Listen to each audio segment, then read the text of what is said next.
Hello everyone, welcome back to my YouTube channel. So today's video पे we will learn another important या फिर मैं कहूँ minor writer जीवी देसानी, जिसके वर्क्स को हम लोग डिस्कस करेंगे. So what we will cover in this video: introductions, mean his biography, important works and important facts about his life. Let's talk about the introduction of G.V. Desani, and his full name is Govind Das Vishnu Das Desani. And he was born on 8 July 1909 in Kenya. Kenya में इनका जन्म हुआ है. And he is died in 15 November 2000 in fort, यानी कि ये US में settle हो गए थे टेक्सास में, यानी कि he is an also US citizenship as we can say. His occupation is he is an famous novelist. He work as a journalist and broadcaster, lecturer, educator. ये सारी चीज़ें उन्होंने की हैं. Language that he knows English, Hindi, Urdu, Sindhi, Sanskrit, Pali. He knows many languages. So we'll start. He worked as a journalist. वो एक पत्रकार रहे हैं द टाइम्स ऑफ इंडिया में, ठीक है. और जो अनदर इम्पोर्टेंट प्रेस है एसोसिएट प्रेस, इसके साथ भी इन्होंने काम किया है. And during world war two he became से BBC ब्रॉडकास्टर. वो BBC के ब्रॉडकास्टर रहे हैं और लेक्चरर रहे हैं. He gained international fame with his experimental novel. ये इनका एक्सपेरिमेंटल नॉवल है ऑल अबाउट एच हैटर. ये इनका फेमस नॉवल है ऑल अबाउट एच हैटर, जो कि पब्लिश हुआ था 1948 में. इन 1952 ही रिटर्न टू इंडिया. उसके बाद वो इंडिया वापस आए and devoted many years of studying in Hindu Buddhist philosophy. उसके बाद इन्होंने फिलोसफी, मेडिटेशन और योगा को मतलब डीपली एनालाइज किया है, इनको स्टडी किया है, और ये अपना एक्सपेरिमेंटल नॉवल के लिए जाने जाते हैं.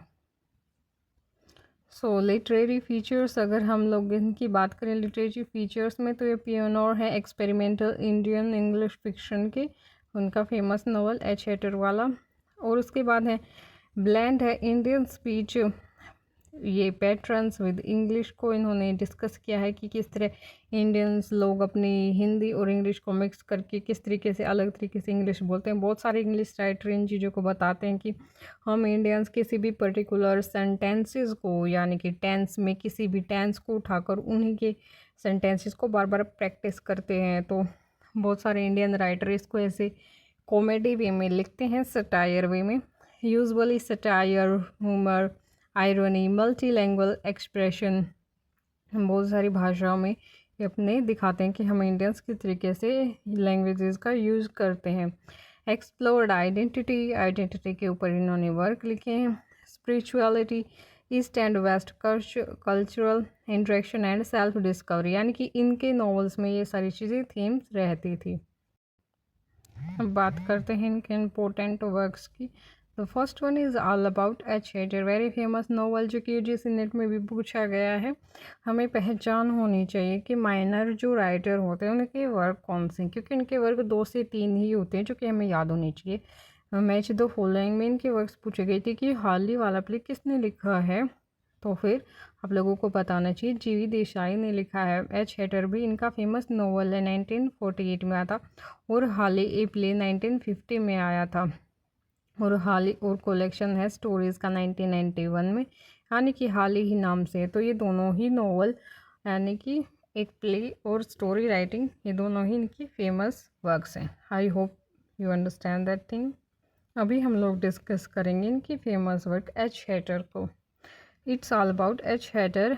ये स्टोरी है एच हैटर नाम के व्यक्ति की, जो कि ऑर्डिनरी यंग इंडियन होता है, साधारण सा. A man who wants to became successful, जो कि अपने जीवन में कामयाबी चाहता है, रिस्पेक्ट चाहता है, एंड वाइज, बुद्धिमान होना चाहता है.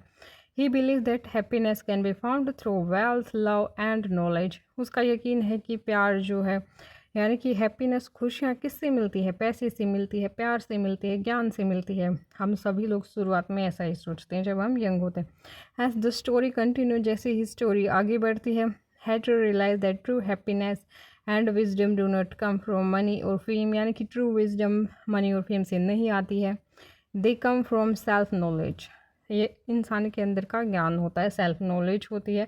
स्पिरिचुअल अंडरस्टैंडिंग, जो भी आध्यात्मिक समझ होती है इंसान के अंदर, जो जब वो शांति खुद के अंदर स्थापित करके ढूंढता है हर एक इंसान। इनर पीस, आंतरिक शांति, एंड सर्च फॉर आइडेंटिटी। अभी आते हैं इसके मेजर्स थे, यानी कि इसमें एच हेटर के बारे में ये बात करते हैं कि किस तरह एच हेटर जो है ज्ञान को शुरुआत में बाहर तलाश करता है, वो बाहर बहुत भटकता है, बहुत सारे प्लेसेस पर एक जगह से दूसरी जगह जाता है, फिर उसे बार बार रियलाइज़ होता है कि ज्ञान तो उसके अंदर है। एंड में उसे रियलाइज़ होता है कि ज्ञान उसके अंदर है, ना कि कहीं बाहर है, बाहर वाली चीज़ें सिर्फ दिखावा है। ज्ञान हो या प्यार हो, इंसान को खुद के अंदर ही ढूंढना पड़ता है और उसे वो मिलता है। कोई भी चीज़ बाहर नहीं होती है, ना तो ज्ञान होता है और ना ही प्यार। It is into our self, हमें खुद के अंदर होता है। स्पिरिचुअल नॉलेज के थ्रू हम लोग अपना ज्ञान गेन कर सकते हैं। It's talk about what is the major themes, it is self discovery, कि इंसान किस तरीके से डिस्कवरी करता है। और स्पिरिचुअल ग्रोथ, आध्यात्मिक ग्रोथ को दिखाता है कि जब इंसान किस तरीके से ज्ञानी हो जाता है। विजडम एंड इनर पीस को दिखाता है। ईस्ट एंड वेस्टर्न कल्चर को दिखाता है। सटायर और ह्यूमर भी ये प्रेजेंट करता है। जिस तरीके से एच हेटर की स्टोरी है उसी तरीके से हाली की भी स्टोरी है, उसमें भी स्पिरिचुअल ग्रोथ, और हाली नाम का ही व्यक्ति होता है और उसकी एक बिलेवेड होती है रूह नाम की। She is died, then he discover he, मतलब वो अपना पाथ शुरू करता है वही सर्च और आइडेंटिटी वाला। फिर उसे भी यही लगता है कि मतलब जो सारा ज्ञान है वो उसके अंदर है, ना कि कहीं बाहर है। सेम ही स्टोरी है, तो इसलिए मैंने एक ही नोवेल को डिस्कस किया है स्टोरी टाइप में। I hope you understand this thing. अगर हम लोग इम्पोर्टेंट फैक्ट्स की बात करें, he is best known about H Hatterr, वही वाला वर्क जो कि लैंडमार्क साबित हुआ इंडियन इंग्लिश लिटरेचर में। And he is admired by T S. Eliot, E M. Forster और भी अदर राइटर्स। सलमान रश्दी भी इनको मतलब इनके स्टाइल को अच्छा बताते हैं। His writing is often compared with James Joyce, से इनकी तुलना की जाती है because of his experimental language. So I hope you understand this thing. So thank you so much for your attention. This is the very short video that we cover one Indian writer. So like, share and subscribe. Keep learning, keep drawing, keep smiling. We will meet in another video.